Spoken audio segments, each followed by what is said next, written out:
good afternoon.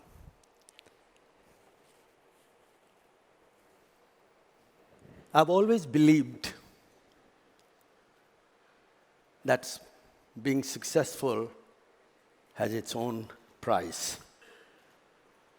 It comes with privileges, also with responsibility. You know, the subject that I have been given today to speak on is creating an organization with a purpose. When I was doing some thinking on how to approach this very important subject, I thought of my own life, and particularly the two daring events in my own life which changed, firstly, my perspective on life, and later on, the life itself. The first one was 2010, Chile. I just returned from Antarctica. I was not meant to be there.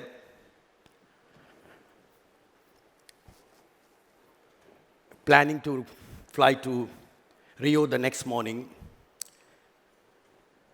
First time. In the middle of the night, I was woken up. Was the second biggest earthquake in the recorded history. 2.7 Richter scale. 8.7 Richter scale, 2 minutes and 40 seconds. I had absolutely no hope whatsoever. I was with my wife that we will survive. In fact, I was just waiting for something to fall on our head on the 14th floor of the hotel where we were staying in Santiago. Somehow, we survived, and that's how I'm standing here. The struggle after that, for the next few days, were even bigger. Earthquake doesn't come alone. And that started to question my own mind. That what is the purpose of what we do? Our existence.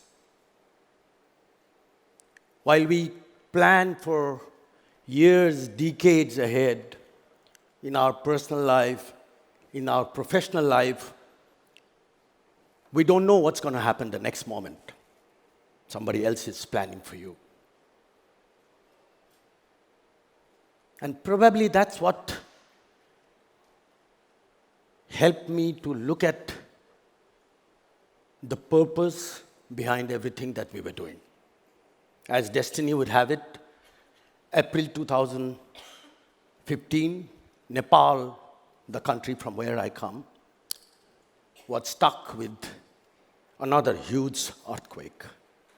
Although in terms of the Richter scale, it was a much smaller than the Santiago one, but our system was simply not capable of handling that level of that size of a calamity. I want to show you a small video to show what that earthquake meant to Nepal and to me and to our company. Nepal has been hit with its worst earthquake in decades. After a quake toppled temples that stood for centuries. Tens of thousands homeless, and many more still unaccounted for tonight after the worst disaster Nepal has seen in nearly a century. But it is now a scene of almost indescribable horror.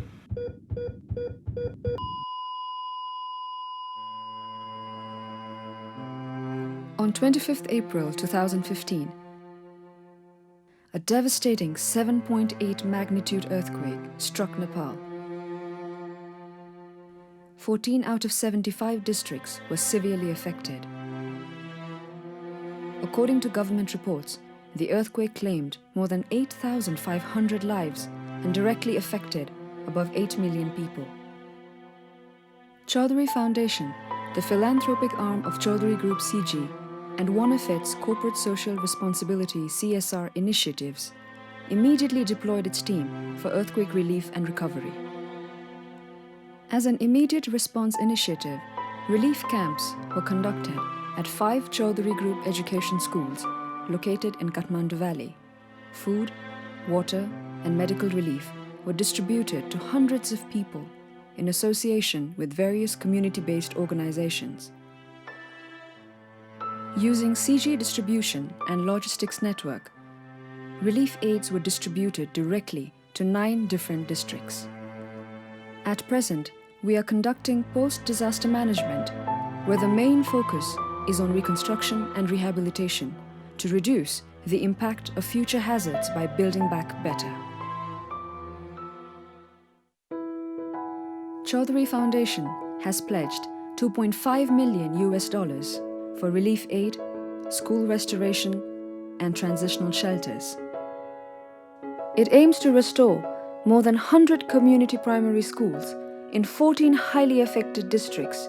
It also aims to build 10 permanent schools for skill development and trainings, so that the children, our future generation, will not be deprived of their fundamental right to education.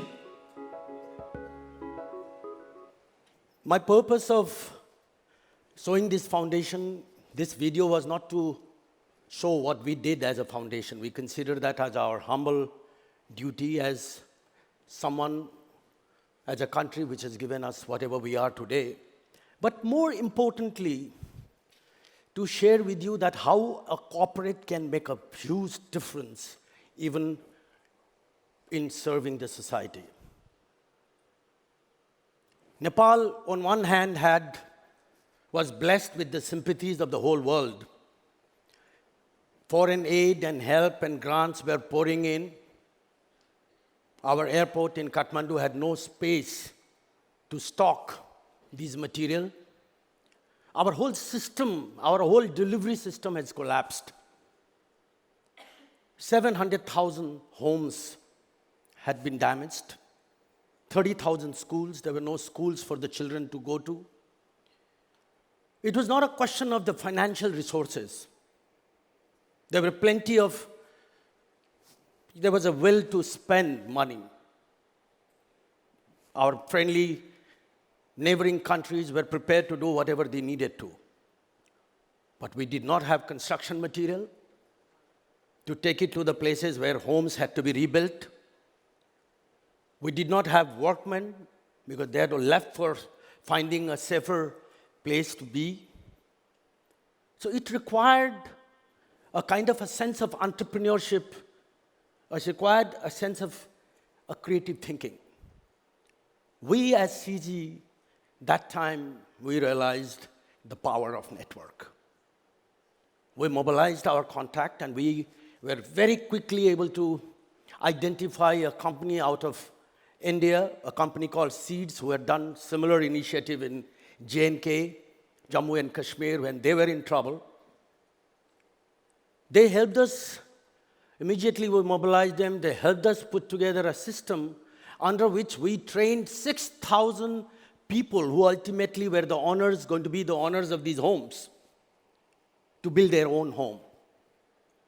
We used the material which were recovered from the debris, with the use of some minor adjustment to recreate an earthquake-prone homes. In 30 days' time, we delivered the first home. While the governments and many of the structures which were created to deal with this huge calamity were still trying to identify the CEO to run this operation, here a businessman and a business house was moving with the people. That's the message I'm trying to share. I think everyone, all of us, it doesn't matter what size of a business you're running. I think what we have learned as businessmen, as entrepreneurs, as social worker is to find solutions. Find a solution according to the situation, according to the time, on the basis of the resources that we have in hand. We don't have luxury to complain. We have the responsibility to deliver. While we were of some relief, of course, whatever we did, we delivered 3,000 odd homes in a matter of 6-8 months' time. That was nothing, but the whole system by then geared up. But that brought in a huge sense of understanding. That brought in all of us, because our entire organization, right from the family, in terms of the ownership, to the entire management team who were geared to this task, we realized that if we use the power of our management skills, organizational skills, there is so much more that we can do for the society. And that was the process of building the next phase of the foundation. And we started trying to identify ideas which we can link to our businesses, which will be helpful to serve the larger community. I'm not trying to suggest that we converted the whole organization into a not-for-profit organization. No, that's not the case. We're very much a business house. But the foundation and working with the community became the top priority. And that began to sit in the center stage of our lives.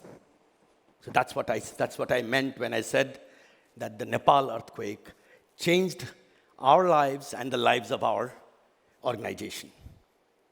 Today, we are very humbled, we are very proud that our organization and our foundation, through partnerships, through like-minded people such as yourselves, have embarked onto several initiatives.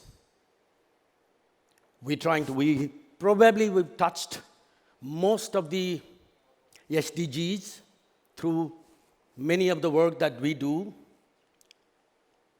We try to link, as I said earlier, we try to link in businesses that we do, try to extend that to make it a little more purposeful in terms of engaging with the society. I'll give you a few examples. We are a hospitality company. We run hotels, resorts, wellness destinations, adventure businesses all over the world. When we look at hospitality within Nepal, we try to identify in creating a new destination with the involvement of the local communities. I'm talking about the Dolpo trekking route, which I will share with you. Not many people know. I'm sure many of you have been to Nepal and been to the Annapurna trek, which continues to be the trek of the world. Okay. I'll come to that. I'll come back to that. Like our school, we are in education. Our school, our commercial, they're mandated with the task of converting the public school with technology. All our schools have to go out in the villages and work with the local schools. Unfortunately, they don't have the resources, teachers, equipment. Our food company, that's one of the biggest business we are involved in. We produce a brand of noodle called YY, which is produced in more than 25 plants worldwide. I'll come back to food.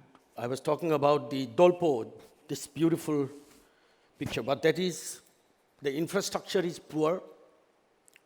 This lake that you see is on 14,000 feet up in the mountain. And this is not photoshopped, I can assure you. This is as beautiful as you can see.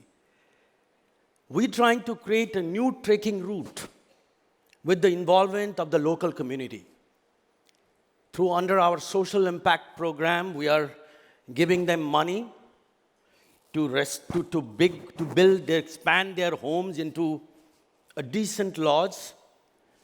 We're bringing them down to our hotels for training. We're providing them with the support system. And I have no doubts in my mind that this simple initiative, small one, in terms of creating a new trekking route, will open a new future to be one of the fantastic new trekking destinations on one hand and change the lives of thousands.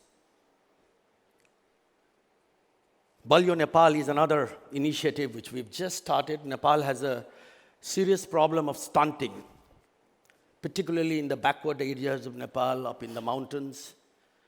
Over 20% of the children suffer. And this is a problem which you cannot solve overnight by medicine. It's a problem associated with nutrition. And there has to be a constant and a perpetual supply of nutrition through a mechanism that is affordable. You cannot just go on distributing these things, signing, handout has one life.